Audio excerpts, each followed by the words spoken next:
committees, those ethnic violence. And now the Inspector General of Police, Mr. Tafa Balogun, has seen it fit to give orders for the recovery, retrieval, and return of these weapons, because this country cannot afford to allow all this number of weapons to be in the hands of people. Agreed that those weapons unlawfully obtained will be very, very difficult to recover. But the weapons that people have lawfully obtained, government has deemed it fit to start from there, to recover them, keep them in the safe custody of the police before we now proceed with the recovery of the small, illegal, and unlawful weapons that have found their ways into the hands of the members of the public. Now, that is not an easy thing to do at all. But I think the IG is poised to do his best to recover them. And I wish the government would give him all the necessary cooperation, because without the recovery of these small weapons, without the destruction of illegal weapons manufacturing industries, small industries that our people are doing now, it will be very, very difficult in the near foreseeable future. But I assure you, these weapons came with the proliferation of conflicts between combatants in the West African sub-region. You talked about the IG's giving order, Mr. Tafa Balogun giving order for recoveries of arms, illicit ones acquired illegally.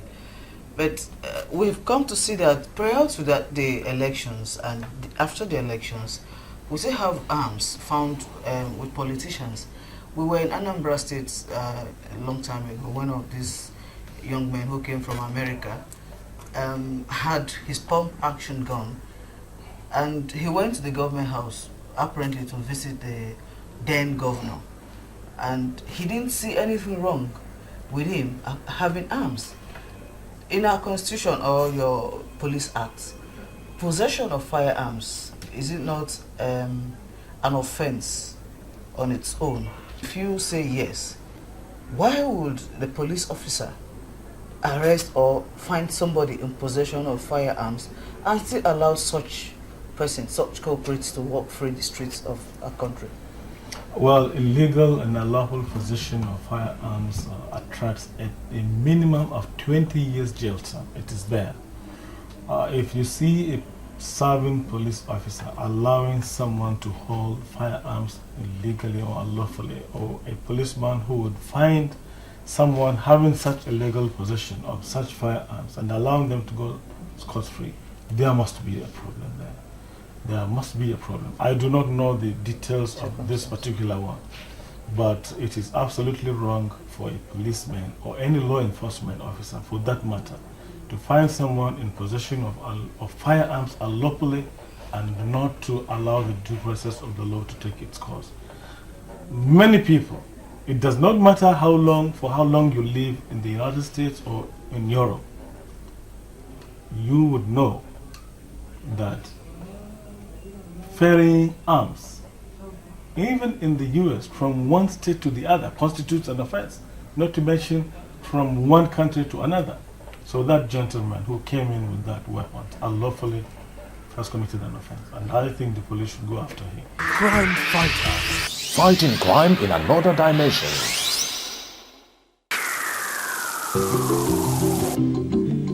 But some people na chum. Police no good. Police do this. Police do that. That finger where you point to police. Oh yeah, turn your hand. Now for your hand, democracy begin. Look, three finger of majority. They point back to you yourself. Waiting the three finger they talk. This police now our police. We must help them and be proud of them. Make we no take mouth and the newspaper they spoil our police. Make we show likeness for our police. Make them serve us with alacrity. Life go better for me and you.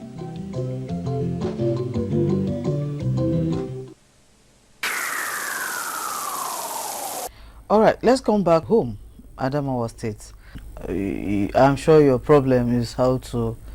I'm more comfortable in Adamawa. Exactly, how to police your terrain, Definitely. Adamawa State. What strategy have you put in place to make Adamawa people safe, secure, to make them drive around without having to look at their back if they're being chased? Fire for fire is the magic.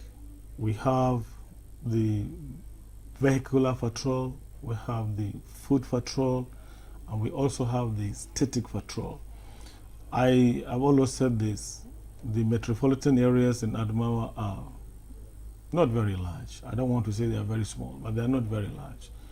And I have on my strength about 6,000 policemen. I assure you they are sufficient for me to man the security needs of this great state.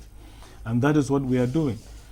Now, I feel very comfortable. When the IG said he's sending his DIGs to come and check, I feel very happy because I know they won't find any faults here. The DIG this morning called, you were around, and I assured him that I will be able to cover all my security outlets without any hindrance, without any problem.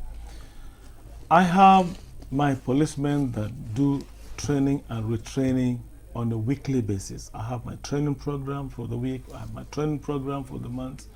I retrain this policeman locally. I use the PMF squadron in order to train this, the newly passed out police constables, and even the ones that I'm supposed to give them refresher course in training schools, I train them here locally for the maximum benefit of providing security for the people of Adamawa State. If you ask anybody, they will tell you that the police in Adamawa State is doing its very best through the effective control of the operation fire for fire modalities. We make sure that crime is reduced to its barest minimum. Certainly, there is nowhere on earth where you can have an area free of crime, but that is no excuse why we should allow crime to escalate. For that reason, we do our possible best to bring crime to its barest minimum, and our policemen are up to the task. Mr. Rigim, we will not shy away from the issue of corruption. Of course, as a very senior police officer, you know, one of the issues that has brought bad blood between the police and members of the public has always been corruption. It is believed that most of these young men or women recruited these days through the police colleges, some of them have criminality, and they get into these colleges because of corruption. What is your comment about corruption, and what are you doing in your own state to ensure that you fish out these people? Like the IG said, Operation Show Your Certificate. Send them back to where they're coming from. What are you doing to ensure you carry out that further? Well, first of all, I want to tell you that His Excellency, Mr. President Olusegun Obasanjo, Commander-in-Chief, has told me, not as a person, but as a Commissioner of Police, that he will hold me responsible. He told every Commissioner of Police that he will hold the Commissioner of Police of any given state personally responsible. I would be a fool to allow him to come and hold me. For that reason, I'm doing my best. I want to assure you that as I came back, I told my officers, this is the instruction from the Commander-in-Chief. He will hold me personally responsible, and so I told my officers I would also hold them personally responsible. Before the Commander-in-Chief gets me, I would get them. And I believe that is enough to spur them into action. Nobody wants to be held responsible for anything. I know that the police force has been doing its best. But, like you observed, we have recruited in recent times some very bad elements. But that is the problem of mass production. We are massively producing these policemen because of the need that we have. And in the process, we have made a few mistakes, which we are, as a force, as an organization, on the way to redeeming that situation. When I had that order in Abuja, I came back and I looked at the list of all the policemen that I have. I have instructed for the policemen that have been recruited within the last 5 years to have their fingerprints taken.